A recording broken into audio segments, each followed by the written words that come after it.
हरे कृष्णा। श्रीमद् भगवत गीता अध्याय 15। श्री भगवान बोले, आदि पुरुष परमेश्वर रूप मूल वाले और ब्रह्मा रूप मुख्य शाखा वाले जिस संसार रूपी पल के वृक्ष को अविनाशी कहते हैं तथा वेद जिसके पत्ते कहे गए हैं, उस संसार रूप वृक्ष को जो पुरुष मूल सहित तत्व से जानता है वह वेद के तात्पर्य को जानने वाला है। उस संसार वृक्ष की तीनों गुणों रूप जल के द्वारा बढ़ी हुई एवं विषय भोग रूप कोपलों वाली देव मनुष्य और तिर्यक आदि योनि रूप शाखाएं नीचे और ऊपर सर्वत्र फैली हुई है तथा मनुष्य लोक में कर्मों के अनुसार बांधने वाली अहंता ममता और वासना रूप जड़ें भी नीचे और ऊपर सभी लोकों में व्याप्त हो रही है। इस संसार वृक्ष का स्वरूप जैसा कहा है वैसा यहाँ भी चार काल में नहीं पाया जाता, क्योंकि ना तो उसका आदि है और ना अंत है तथा ना इसकी अच्छी प्रकार से स्थिति ही है।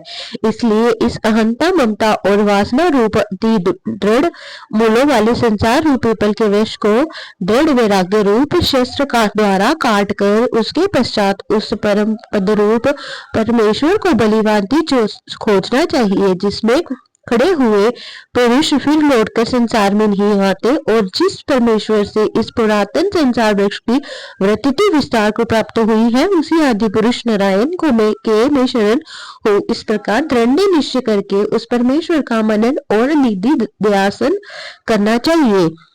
जिनका मान और मोह नष्ट हो गया है, जिन्होंने आसक्ति रूप दोष को जीत लिया है, जिनकी परमात्मा के स्वरूप में नित्य स्थिति है और जिनकी कामनाएं पूर्ण रूप से नष्ट हो गई है, वह सुख दुख नामक द्वंद्वों से विमुख ज्ञानी जन उस अविनाशी परम पद को प्राप्त होते हैं, जिस परम पद को प्राप्त होकर मनुष्य लौटकर संसार में नहीं आते। उस समय प्रकाश परम पद को ना सूर्य प्रकाशित कर सकता है, ना चंद्रमा और ना ही अग्नि ही। वही मेरा परम धाम है। इस देह में यह सनातन जीवात्मा मेरा ही अंश है और वही इन प्रकृति में स्थित मन और पांचों इंद्रियों को आकर्षण करने वाला करता है। जय श्री राम।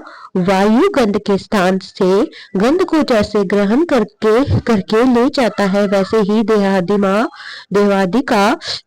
का स्वामी जीवात्मा भी जिस संसार शरीर का त्याग करता है, इसे इन मन सहित इंद्रियों को ग्रहण करके फिर जिस शरीर को प्राप्त होता है उसमें जाता है। ये जीवात्मा श्रोत्र चक्षु और त्वचा को तथा रसना प्रघ्राण और मन को आश्रय करके अर्थात इन सब के सहारे से ही विषयों का सेवन करता है। शरीर को छोड़कर जाते हुए को अथवा शरीर में स्थित हुए को अथवा विषयों को भोगते हुए को, इस प्रकार तीनों गुणों से युक्त हुए को भी अज्ञानी जन नहीं जानते। केवल ज्ञान रूप नेत्रों वाले विवेकशील ज्ञानी ही तत्व से जानते हैं। जतन करने वाले योगी जन भी अपने हृदय में स्थित इस आत्मा को तत्व से जानते हैं, किंतु जिन्होंने अपने अंतःकरण को शुद्ध नहीं किया है, ऐसे ज्ञानी जन तो यत्न करते रहने पर भी इस आत्मा को नहीं जानते। सूर्य में स्थित जो तेज संपूर्ण जगत को प्रकाशित करता है तथा जो तेज चंद्रमा में है और जो अग्नि में है, उसको तो मेरा ही तेज जान और मैं ही पृथ्वी में प्रवेश करके अपनी शक्ति से सब भूतों को धारण करता हूँ और स्वरूप अर्थात अमृत में चंद्रमा होकर संपूर्ण औषधियों को अर्थात वनस्पतियों को पुष्ट करता हूँ। मैं ही सब प्राणियों के शरीर में स्थित रहने वाला प्राण और अपान से युक्त वैष्णवर अग्नि रूप होकर चार प्रकार के अंग को पचाता हूँ। मैं ही सब प्राणियों के हृदय में अंतरात्मी रूप से स्थित हो तथा मुझसे ही समृद्धि ज्ञान और अपोहन होता है और सब वेदों द्वारा मैं ही जानने के योग्य हूँ तथा वेदांत का कर्ता और वेदों को जानने वाला भी मैं हूँ। इस संसार में नाशवान और अविनाशी भी ये दो प्रकार की पुरुष है। इनमें संपूर्ण भूत प्राणियों के शरीर तो नाशवान और जीवात्मा अविनाशी कहा जाता है। इन दोनों से उत्तम पुरुष तो अन्य ही है, तो जो तीनों लोक मोह में प्रवेश करके सबका धारण पोषण करता है एवं अविनाशी परमेश्वर को परमात्मा इस प्रकार कहा गया है, क्योंकि मैं नाशवान जड़ वर्ग क्षेत्र से तो सर्वदा अतीत हूँ और अविनाशी जीवात्मा से भी उत्तम हूँ, इसलिए लोक में और वेद में भी पुरुषोत्तम नाम से प्रसिद्ध हूँ। भारत जो ज्ञानी पुरुष मुझको इस प्रकार तत्व से पुरुषोत्तम जानता है, वह सर्वज्ञ पुरुष सब प्रकार से निरंतर मुझ वासुदेव परमात्मा परमेश्वर को ही बचता है। हे निष्पाप अर्जुन, इस प्रकार ये अति रहस्य युक्त गोपनीय शास्त्र मेरे द्वारा कहा गया, इसको तत्व से जानकर मनुष्य ज्ञानवान और कृतार्थ हो जाता है।